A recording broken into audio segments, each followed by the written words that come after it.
Welcome to the Learning Pines YouTube. We hope this video helps. In this video, I will explain how to cook head-on shrimp. First, thoroughly rinse your head-on shrimp under cool running water, ensuring they are clean before proceeding.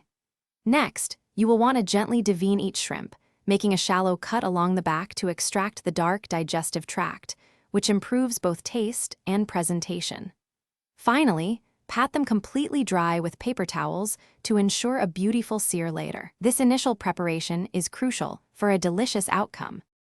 Achieving a perfect sear on your head-on shrimp requires careful attention to pan temperature. Begin by heating a large, sturdy skillet over medium-high heat for a full 3 minutes, then add 2 tablespoons of a high smoke point oil.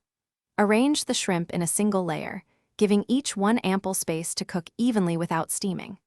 Sear them for approximately 1 to 2 minutes on each side until they turn opaque and develop a beautiful pink color.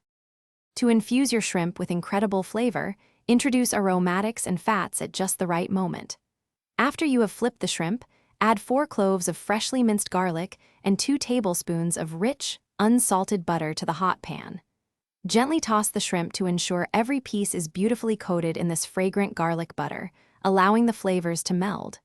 For a bright, fresh finish, sprinkle in about 1/4 cup of fresh, chopped parsley during the final 30 seconds of cooking.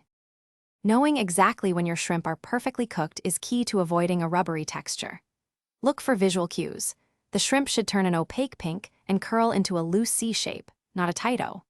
For ultimate precision, an instant-read thermometer inserted into the thickest part of the meat should read 145 degrees Fahrenheit.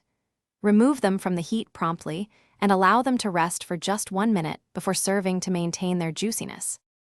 Thanks for watching. Consider subscribing if we helped you.